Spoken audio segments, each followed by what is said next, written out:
This episode of Please Explain is sponsored by Aware Super, helping you get more from your future. From the newsrooms of the Sydney Morning Herald and The Age, this is Please Explain. I'm Samantha Selinger-Morris. It's Monday, July 24. Remember dating? Sorry, let me clarify. Remember dating before the cost of a rockmelon made you wince? Before handing over your rent made you feel like you were thrust into the middle of a horror movie? It's been somewhat lost within all the discussion around the cost of living crisis, just what an impact it's had on people trying to make a romantic connection, maybe even meet their life partner. Today, culture and lifestyle reporter Nell Geraets on what happens when financial struggles meet sexual tension, and when swiping right might mean wiping out all of your money for the week. So, Nell, you've written a piece over the weekend about how the skyrocketing cost of living is having a real impact on people when they're dating. So can you tell us, what sort of toll is it taking on people who are dating? Can you walk me through some of the pitfalls? Yeah, so one of the relationship coaches that I spoke to for this piece, her name was Mim Kempson, she said that some people are using the current cost of living crisis almost like a cop-out, if you will, sort of like a means to skip paying for the food, the movie, or whatever you do usually during a first date, and instead just jump straight to sex. Now, obviously, everyone will approach dating amid a financial crisis differently. There isn't just one answer or one trend, but there'll be certain people who will say, oh well, I don't really have the funds to splash out on dates at the moment, but of course you still have sexual desires and needs, so I'll just match with someone online and meet them at their house or something like that. Now, if that's what you're looking for, that's totally fine, but of course in that case, communication is key. Both parties need to know that, that's what you want from the get-go. But another possible pitfall that I came across when writing the story was that there is, for some, an increased pressure that certain single people are feeling. For example, one of the single women that I spoke to, Beck O'Donoghue, she's from Melbourne, she told me that she's going on about half the number of dates that she used to go on because everything is just so expensive now. That can be everything from a movie to, an alcoholic beverage or something. So as a result, the filtering process that she uses to decide who to date is a lot more extensive and sometimes time-consuming. She'll really take that time to knuckle down who she'll be going on that date with, and whether that's like chatting over FaceTime or texting via a dating app for a longer period of time before that first proper date. So you can imagine that could be a little bit stressful, and as I said before, it can take up a fair amount of time. So I think that there is a bit more pressure around choosing who's, well, quote unquote, worth going on a date with or even investing in a date with. Before, you could sort of cast the net a lot wider because things were cheaper, so you wouldn't have to worry about spending as much if you went on more dates. But now that lots of people are limiting that number, you really do sort of want to make sure that that one person you go on a date with, say in a month, is worth your time and money. I mean, it's a lot, isn't it? I mean, it was as if dating wasn't stressful enough as it is. Yeah. So just how prevalent, I guess, is this situation now? I mean, how many people do you think are finding that their dating lives are really being dramatically affected by just how much more expensive everything is now? So about a third, or 32%, of 1,021 single Australians who were surveyed for Bumble, that's of course a dating platform, in 2022. And basically that third, or that 32%, said that they would choose not to date because of cost of living pressures. And then from that same survey, 1 in 5 said that they'd choose to date less frequently or to delay a date to budget their money. And one dating expert even told you that financial stress is a common mood killer, is what she said. So I'm just wondering, how rotten a mood are some people now when they're dating, just when they're hoping to make a connection with someone? How is this adding to the nerves and stresses that already exist when you're on a first date or a second date? Yeah, so it was Bumble's Asia Pacific Communications Director, Lucille McCart, that said that it could be a mood killer. And she was really sort of referencing that primarily in terms of sex. So if you don't know someone that well, perhaps you're still developing that rapport with them, any kind of indication that you're struggling, and that can include financially, of course, it may not be the biggest turn on for some, if you will. So in that sense, yeah, it could be a real mood killer. You don't necessarily want to diminish yourself during a date or put yourself down and really kind of go out there to say how much you're struggling. But even beyond sex, if you're sitting down for a first date with someone, you've never met them before, of course you're trying to impress them because that is a big element of a first date. Bringing up the subject of money is not always comfortable. I mean, that is absolutely so true. I know long married couples who can barely talk about money with either feeling embarrassed or even angry at each other. So, I mean, are people now talking about money on a first date or an early date? I mean, if I'm being honest, I do feel like there is still a way to go. I don't think that it's necessarily happening that often yet. I'm sure there are those that are more comfortable doing so and are definitely trying to bring up those conversations, have that open dialogue. All of the experts that I spoke to for this story were saying that, you know, it should be done, and they're really encouraging those that they chat to either in counselling or even just out and about, that there should be more open, frank discussion about money, and that it should potentially be brought up a little bit earlier on, maybe not on a first date because, you know, that you are literally just meeting them for the first time most likely, but early-ish at least. That being said, those that I spoke to, you know, the single people here in Australia, they definitely weren't telling me that they were going on a first date and just, you know, diving straight into the money conversation because, as I said before, you don't necessarily want to diminish yourself and sort of dive straight into a conversation about how, you know, you can't really afford your rent next week. You know, that some may feel a little bit embarrassed by that. And obviously there's no shame. We're all in the same boat, but you're trying to impress this person. So I guess it's understandable that you don't want to jump straight into some pretty heavy topics. Absolutely. And you just mentioned something really interesting within this, which is that, you know, that sort of we're all in the same boat element to it. And that sort of ties into, I think, what one relationship coach that you spoke to said, which is that a financial crisis could actually be beneficial for people seeking relationships, and particularly meaningful ones. Can you sort of walk us through that? Yeah, definitely. So that was also Mim Kempson, and she said that it can be almost like a blessing in disguise because it's challenged people to connect based on who they are rather than what they have to show.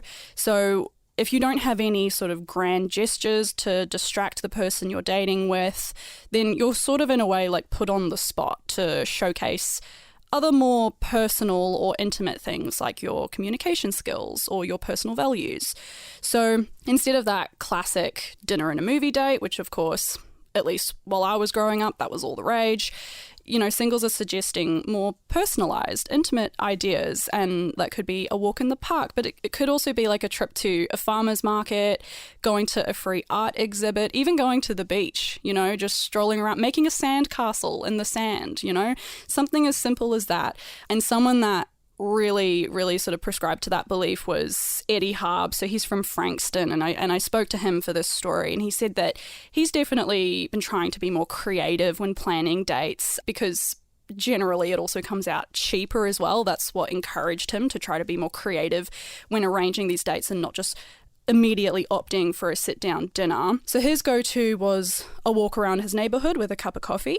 And yeah, you mentioned, obviously, everyone sort of feels that they're in the same boat. And I think that eliminates a lot of the shame around wanting to have slightly cheaper dates or more affordable dates, shall we say, because everyone is struggling with finances. You know, this isn't just a unique issue or struggle for one individual. So there's less pressure on everyone in that sense to come up with some amazing, expensive date idea. I think that it's helping with gendered expectations too. And this is also from Eddie Harb. He told me that he used to sometimes feel slightly inadequate when it came to finances during dates. And he'd almost feel as if he had to pay for everything so that he wouldn't look bad, if you will. But now that dates are generally more casual, and because everyone's very aware of sort of almost like the universal financial situation, he's been able to embrace his financial situation and feel more comfortable actually splitting a bill. I mean, that's quite profound, really, and it sounds so positive, but it seems like not exactly everybody is on board with this cheap and cheerful sort of date idea.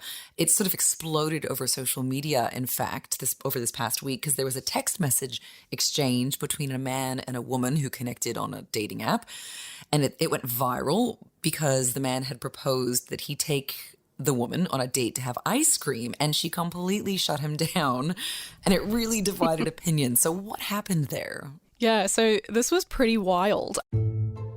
So articles came out after a text exchange was posted on Reddit. So the couple matched on a dating app before exchanging numbers. The man, who was named Vance, basically he texted his match to arrange a date saying, quote, "Hope you've had a good day. I'm excited for tomorrow. I can pick you up, but if you're not comfortable with that, we can just meet there. I don't know why, but I'm feeling like getting some ice cream in this hot weather. Lol."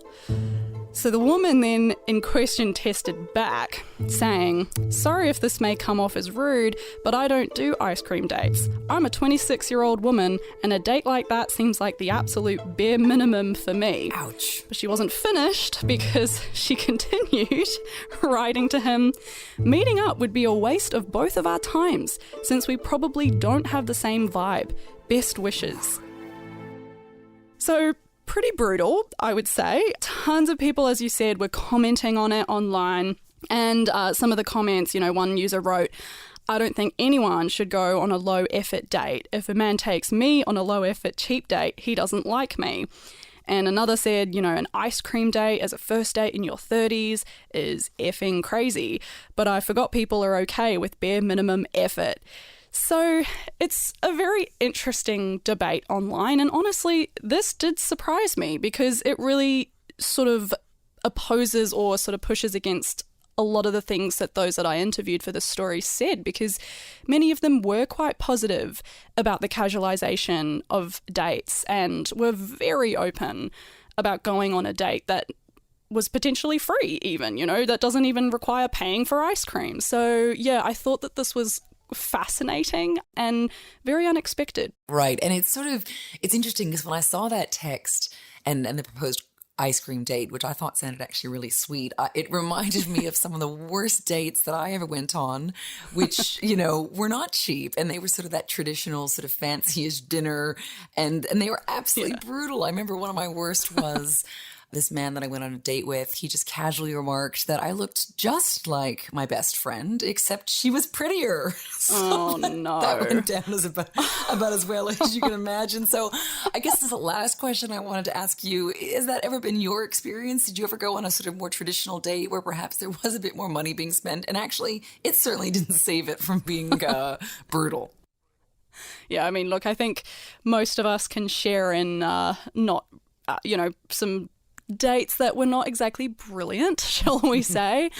I can't remember going on any dates that just were absolutely terrible. No one, from memory at least, has ever sort of explicitly insulted me on a date or anything like that. But I've certainly been on my fair share of boring dates, the ones that are just, you don't want them to be dull and you want to sort of breathe new life into them, but they do just sort of wither and die pretty quick, and that's fine. But during those ones, generally what I'd do is I would just dive straight into the wackiest conversations that I could think of, because I thought, well, I got the sense pretty quickly that I'm never going to see this person again. I may as well dive right in and start speaking about like conspiracy theories or, bring up like witches and aliens and just go right in, because it's strange. It almost creates this weird safe space because you're likely never going to see this person again. Right. So who cares if they judge you? May as well talk about rather outlandish things that you would not necessarily bring up in many other social situations. I am with you. I mean, give me a lovely sort of date with some spark over ice cream, over a fancy dinner with someone just hideously boring any day of the week. Absolutely. I just think it's so much easier, like Eddie Harb was telling me earlier, to have a conversation over something like a cup of coffee or an ice cream cone. There isn't the pressure of having to get all dolled up for a fancy sit-down restaurant and, you know, being worried about how you look when you're eating a steak or something like that, you know, or a burger, you know. So it's a lot easier, I think, for a lot of people, and the fact that it's becoming more common, I think, will sort of be a breath of fresh air for lots of people. Thank you so much, Nell, for joining us. Thank you so much for having me. This was fun.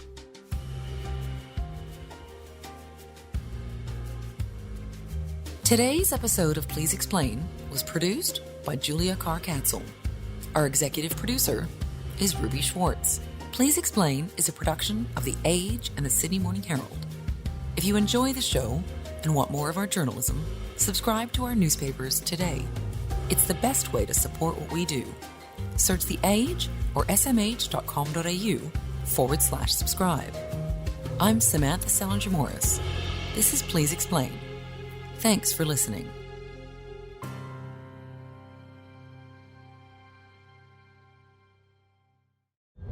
This episode of Please Explain was brought to you by Aware Super.